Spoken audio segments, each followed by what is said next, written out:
5절에서 17절까지 말씀입니다. 골로새서 3장 15절에서 17절까지 말씀 교독해서 읽도록 하겠습니다. 그리스도의 평강이 너의 마음을 주장하게 하라. 너희는 평강을 위하여 한 몸으로 부르심을 받았나니 너희는 또한 감사하는 자가 되라.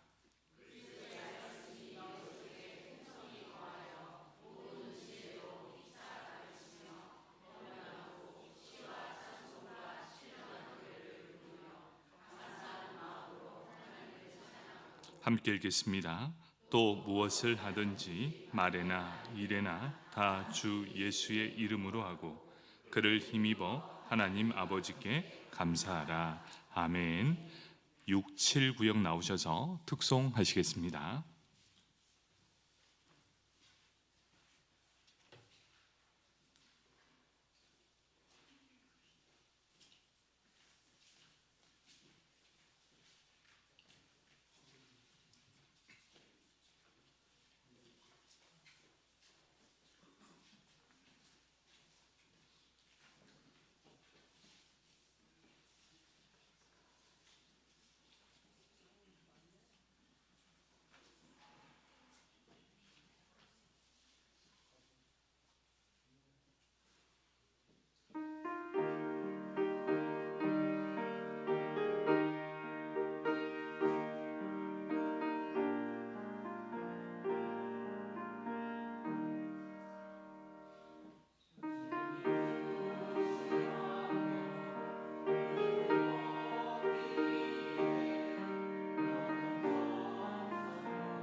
아멘. 감사합니다.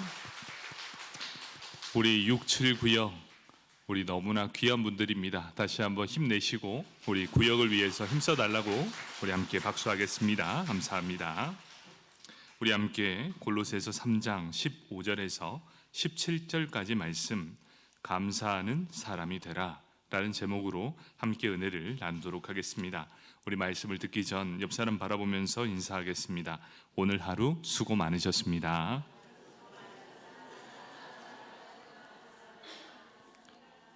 오늘 하루 수고 많으셨습니다. 계속해서 우리는 감사에 대한 내용으로 살펴보고 있습니다. 여러분, 우리가 감사라고 하면 이 감사란 무엇인가? 이것을 정확하게 알아야 합니다. 감사란 내 형편과 내 상황을 뛰어넘어 그리스도의 평강이 내 마음을 주관하게 하는 것, 이것이 바로 감사입니다. 여러분, 이 뜻을 정확하게 알아야 됩니다.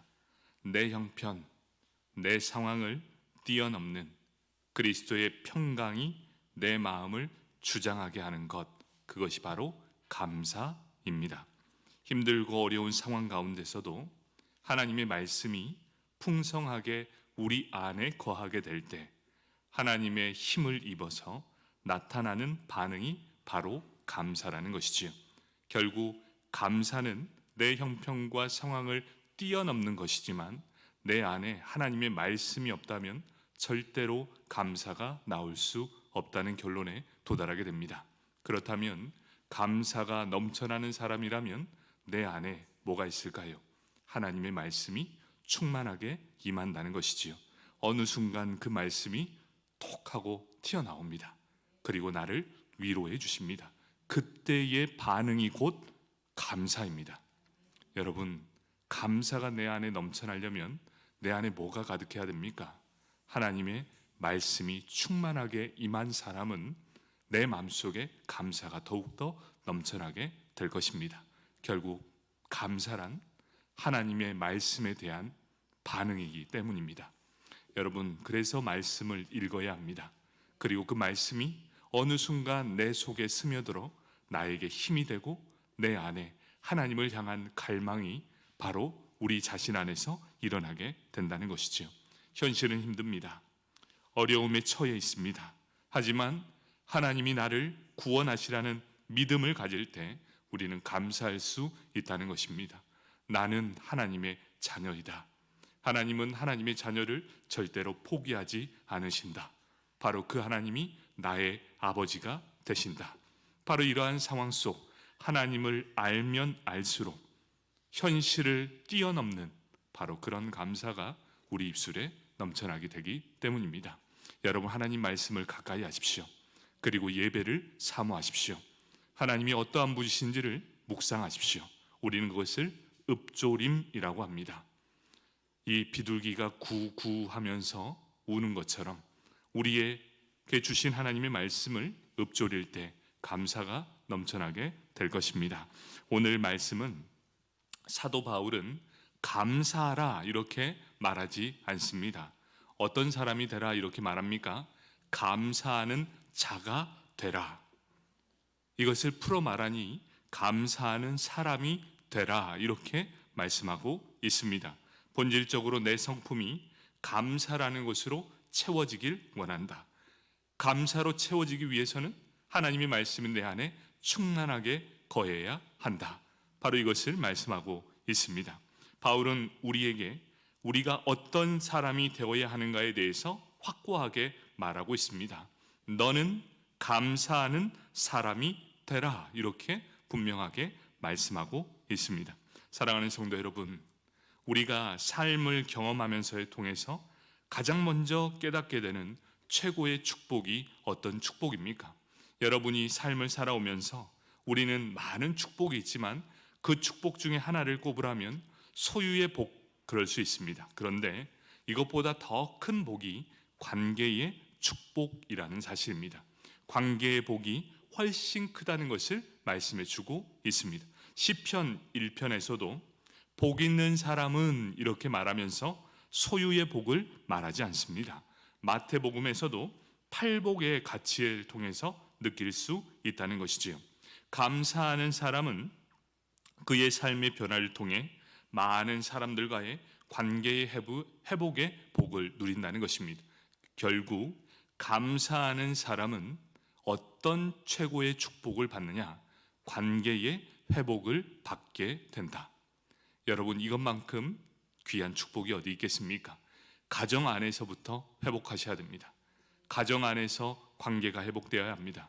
내 사랑하는 남편, 내 사랑하는 아내, 내 사랑하는 자녀, 내 사랑하는 부모, 형제, 자매까지도 가장 최고의 축복이 무엇입니까? 행복한 가정 관계 안에서 서로의 사랑을 나누는 이 가정이 최고의 복된 가정 아니겠습니까? 많이 가진 것이 아니라 서로의 끈끈한 사랑으로 얽매인다면 그 관계가 바로 최고의 축복이 될 것입니다. 어디 그것이 가정뿐이겠습니까? 회사도 마찬가지 아닙니까? 사람이 회사를 때려치는 가장 큰 이유가 무엇입니까? 바로 관계의 문제라는 것이지요.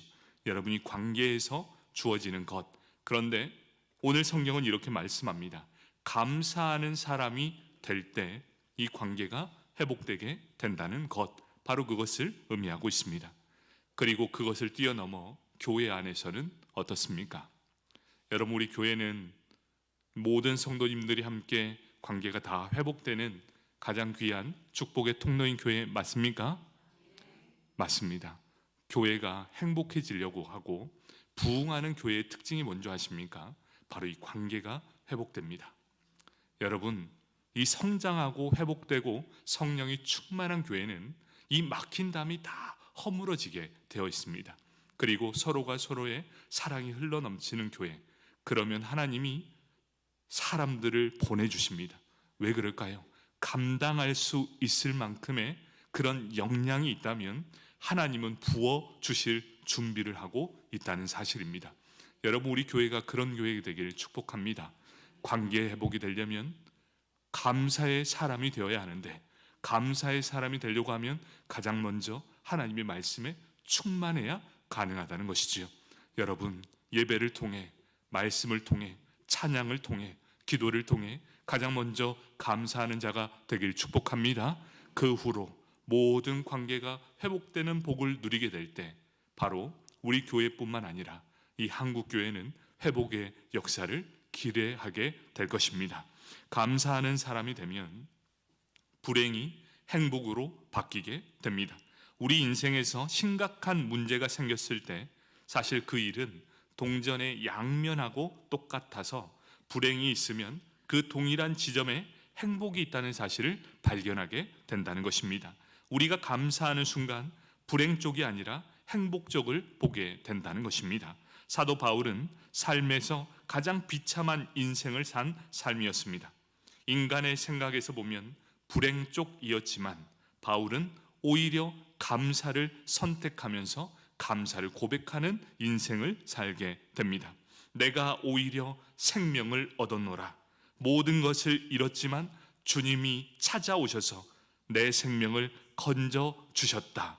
나는 보배를 그의 그릇에 담았기에 나는 참으로 감사합니다. 바로 이 불행을 감사로 바꿀 수 있는 그 역전의 마음이 사도 바울에게는 내재되어 있다는 것입니다. 바로 인도 시인 타고르는 이렇게 말합니다. 감사의 분량이 곧 행복의 분량이다. 이렇게 말합니다. 내가 내 인생에서 감사의 분량이 넘쳐나게 될 때 곧 나의 행복의 분량도 넘쳐나게 될 것이다. 아리스토텔레스는 이렇게 말합니다. 행복은 감사하는 사람의 것이다. 이렇게 표현하고 있습니다. 행복하고 싶다면 뭘 해야 되냐? 가장 먼저 감사하면 된다라고 분명하게 말씀해 주고 있습니다. 절대적으로 행복하고 싶다면 절대적으로 감사하면 됩니다. 결국 우리가 행복해지기를 원한다면 내 삶에 감사로 물들어가면 된다. 바로 데살로니가 전서 5장 18절에 이렇게 말씀합니다. 범사에 감사하라. 이것이 그리스도 예수 안에서 너희를 향하신 하나님의 뜻이니라. 이렇게 말씀해 주고 있습니다. 범사가 무엇입니까? 모든 일, 나에게 있는 모든 일, 기쁜 일, 슬픈 일, 마음 아픈 일, 고난 중에도 우리가 가장 먼저 입으로 고백해야 될 것이 무엇입니까? 감사라는 것이지요. 감사라는 말은 무조건적으로 절대적으로 감사하라라는 그런 의미를 내포하고 있습니다. 무조건적으로 내 입술에 감사하라, 범사에 감사하라, 이것이 너희를 향하신 하나님의 뜻이다, 이렇게 말씀하고 있다는 것입니다. 그러면 우리가 어떻게 해야 감사를 표현할 수 있을까요? 그 첫 번째는 비교를 멈출 때 절대 감사를 할 수 있다는 것입니다. 여러분, 우리가 감사하지 못하는 인생을 사는 것 중에 가장 첫 번째가 비교입니다. 비교를 멈추면 감사가 시작된다라고 말하고 있습니다. 우리가 절대 감사를 하지 못하고 절대 행복을 누리지 못하는 것은 비교 의식 때문입니다. 인간은 현재 주어진 것으로 만족하지 못하고 지나치게 더 많은 것들을 추구하며 살고 이런 모든 것들을 이루고자 하는 죄의 본성을 가지고 있다는 것입니다.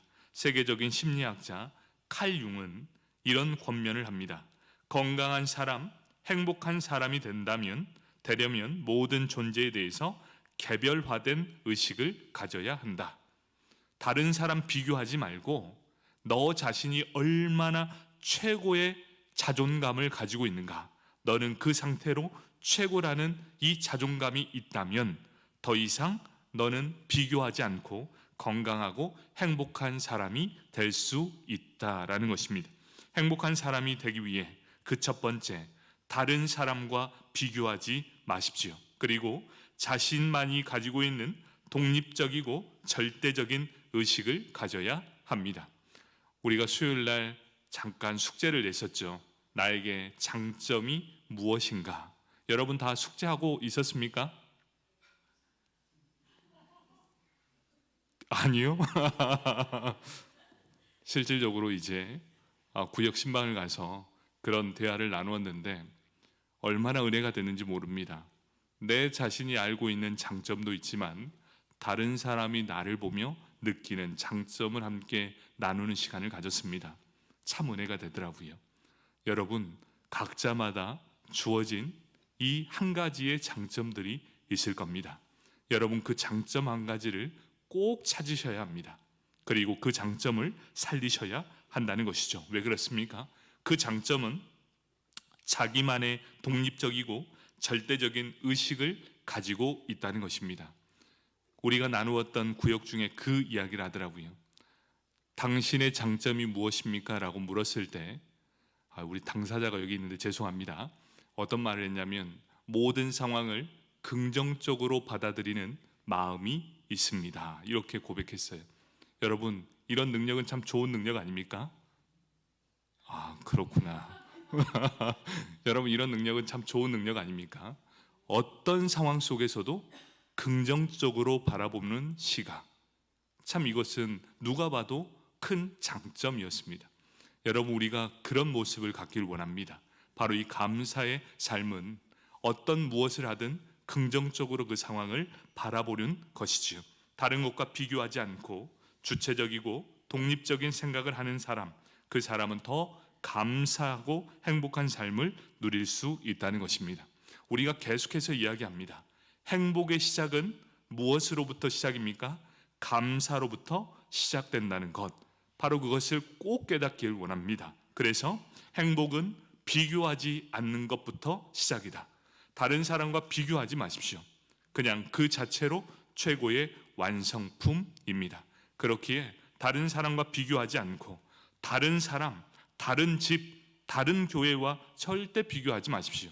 또 다른 자녀와도 비교하지 않으셔도 됩니다. 그 자녀는 그 자녀로만으로도 최고의 복을 누리고 있기 때문입니다. 제가 간혹 건의 얘기를 많이 하는데 어떤 분이 걱정을 합니다. 건의 어떻게 하냐고, 저러다 삐뚤어지면 어떻게 하냐고. 제가 지금 한마디 드리겠는데요, 우리 건의는 이런 걸 좀 즐깁니다. 네, 설교 때 자기 얘기를 하면 너무나 기뻐합니다. 그리고 여러분들이 걱정 안 하셔도 될 게 뭐냐면 자존감이 상당히 높습니다. 예, 그래서 이게 칭찬받을 일입니까? 네. 우리 건이가 제일 큰 박수를 치네요. 건이와 저는 서로가 서로를 압니다. 그래서 저희 가족은 절대 걱정하지 않으셔도 됩니다. 만약에 건이가 상처를 받았으면 함부로 얘기를 못 합니다.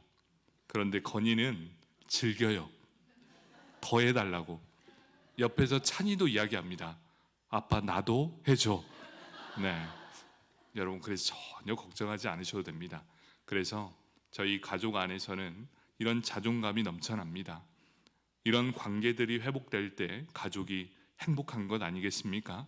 서로가 서로를 인정해주고 받아주고 또 서로의 아픔을 나눠주는 것, 이런 관계가 회복되었을 때 바로 행복의 시작입니다. 여러분, 바로 행복의 시작은 다른 사람, 다른 집, 그리고 다른 아이들을 비교하지 마십시오. 내 아들은 하나님이 주신 축복의 자녀이다. 바로 이런 자존감으로부터 시작되는 것입니다. 우리 교회는 우리 교회만의 독특성이 있습니다. 우리 교회는 우리 교회만이 가지고 있는 귀한 장점들이 있습니다. 바로 이러한 장점들을 잘 살리면 누구보다도 행복한 교회가 되게 될 것입니다. 두 번째입니다. 위의 것을 생각할 때 감사를 할 수 있다라고 말합니다. 바울은 골로새서 3장 2절에 이렇게 말씀합니다. 위의 것을 생각하고 땅의 것을 생각하지 말라. 이렇게 권면하고 있습니다. 우리가 위의 것, 즉 천국에 속한 것을 생각하고 천국과 비교할 수 있다면 감사가 가능해진다. 바울은 로마서 8장 18절에 이렇게 말씀합니다. 생각하건대 현재의 고난은 장차 우리에게 나타날 영광과 비교할 수 없도다. 이렇게 고백하고 있습니다. 그는 이 땅의 수평적인 비교가 아니라 정말 비교를 하려면 수평이 아니라 수직적인 비교를 통해 이 땅에서 넉넉히 이길 수 있다라고 고백하고 있습니다. 여기에서 우리가 시각의 변화가 필요합니다. 우리의 비교의 대상은 수평이 아니라 바로 수직이라는 것입니다. 절대 감사의 비결을 터득한 바울이 고백합니다. 빌립보서 4장 11절과 12절 말씀입니다. 내가 궁핍함으로 말하는 것이 아니니라. 어떠한 형편에든지 나는 자족하기를 배웠노니 나는 비천에 처할 줄도 알고 풍부에 처할 줄도 알아. 모든 일 곧 배부름과 배고픔과 풍부와 궁핍에도 처할 줄 아는 일체의 비결을 배웠노라. 이렇게 고백합니다. 수평적인 비교가 아니라 하나님과의 수직적 비교를 통해서 절대 감사의 일체의 비결을 배우게 되었다. 바로 우리의 시선이 수평에 머물게 되면 평생 불평만 하고 살게 될 것입니다. 그런데 우리의 시선을 수직으로 하나님과의 관계에서 바라본다면 우리가 놀라운 행복과 감사가 넘쳐나게 된다는 것입니다. 수평적으로 보면 늘 우리는 어디에 빠지게 되느냐? 상대적인 빈곤감에 빠지게 된다는 것이지요. 주변을 바라보고 수평적으로 바라보면 늘 상대적인 박탈감에 빠지게 됩니다. 하지만 하늘의 것과 비교해 보시길 바랍니다. 생각의 전환, 이것이 필요합니다. 이 땅의 수평적인 비교를 버리고 대신 위의 것, 수직적인 비교를 통해 감사가 생활화되는 사람이 되자. 이렇게 말씀하고 있습니다. 신학자 매튜 헨리가 있었습니다. 어느 날 밤에 집으로 돌아가는 길에 강도를 만나 폭행을 당하게 되었습니다. 있는 돈을 다 빼앗겼습니다. 몸은 만신창이가 되었습니다.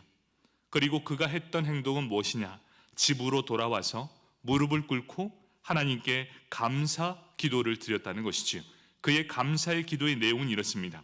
하나님, 제가 강도당한 입장인 것에 감사합니다. 다른 누가 아니라 내가 강도당한 것에 감사합니다. 또한 감사합니다. 돈을 빼앗겼으나 생명을 빼앗기지 않았으니 참으로 감사합니다. 그리고 나를 괴롭힌 그 강도를 위해 기도할 수 있으니 참으로 감사합니다. 참 이런 대단한 사람이 바로 이 매튜 헨리 목사님입니다. 우리는 어려움에 초점을 맞추는데 익숙합니다. 그런데 감사의 사람들은 조금 더 높은 곳을 바라보게 된다는 것입니다. 결국 그들의 시각은 어떻습니까? 감사가 넘쳐나는 모든 사람들은 수평적인 시각이 아니라 수직적인 시각을 통해 감사가 넘쳐나는 사람이라는 것입니다.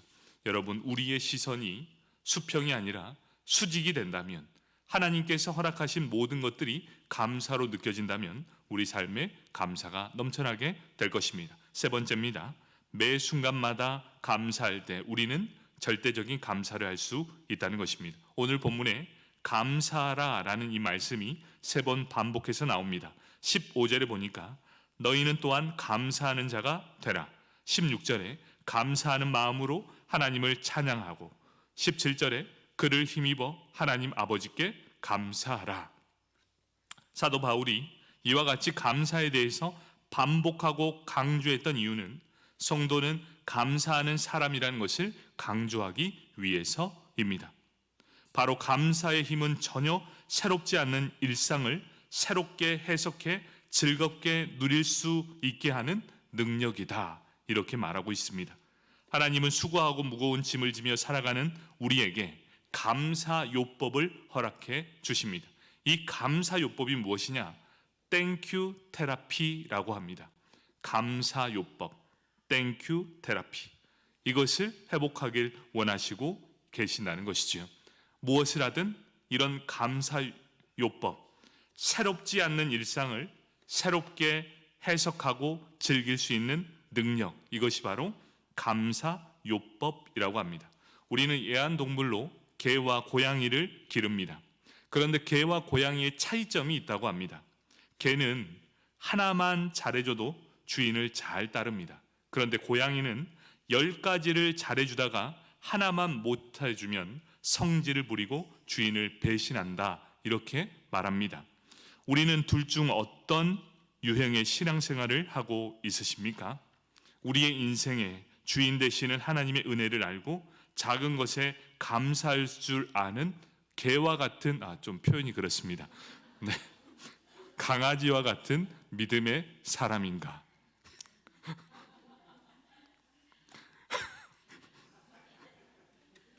예. 어떤 의미인지 아시겠지요? 네. 강아지와 같은, 하나님께서 하나만 잘해줘도 주인을 잘 따르는, 어감이 강아지처럼 우리도 하나님 앞에 감사가 넘쳐나게 될 것. 우리는 또 다른 유형이 있습니다. 고양이처럼 하나님이 10가지, 100가지를 잘해주다가 한 가지 갑자기 내 인생의 브레이크를 잡으면 성질을 부르면서 주인을 배신하는 고양이의 삶을 살아가고 있는가? 여러분, 우리는 하나님께 10,000가지 축복을 다 받은 존재들이고 여기에서 또 하지 못한 것 때문이라는 것입니다. 여러분, 이제부터 우리가 감사하는 사람이 되길 축복합니다. 아멘. 말씀을 정리하겠습니다. 감사는 마음으로부터 시작됩니다. 그리스도의 평강이 우리 마음을 주장하기에 우리는 이로써 마음으로부터 감사하는 자가 되어야 할 것입니다. 감사하는 마음이 입술로 전달되어 진다는 것입니다. 감사는 표현이라고 했습니다.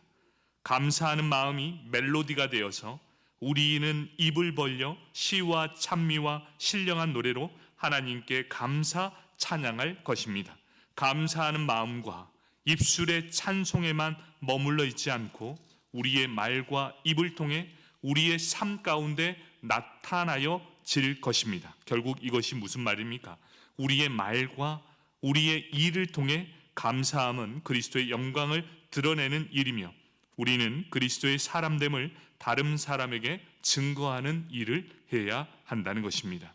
결국 우리가 무엇을 하든 어떤 환경에 있든 우리의 마음과 입술과 말과 일의 삶을 통해서 하나님 아버지께 감사와 찬양을 드릴 이유가 우리에게 있다는 것입니다. 우리는 감사할 최고의 제목이 무엇입니까? 하나님께서 우리를 사랑하사 그리스도 예수를 우리에게 보내주시고 예수를 통해 우리의 마음에 평안함을 주시고 죄사함을 베풀어 주실 뿐만 아니라 구원하시며 영원한 생명을 주셨기에 우리는 종일토록 주를 향한 감사의 찬미를 드려야 한다는 것입니다. 우리 교회의 모든 성도님들 한 사람 한 사람이 바로 감사가 넘쳐나길 축복합니다. 그러함으로 경쟁의식을 걷어내 주시고 불평과 불만이 가득한 이 교회가 아니라 감사가 넘쳐나게 하시고 회복이 치유가 아버지 안에 넘쳐나게 하여 주셔서 하나님께서 기뻐하시는 귀한 교회가 되게 하여 주옵소서. 이 시간 우리 주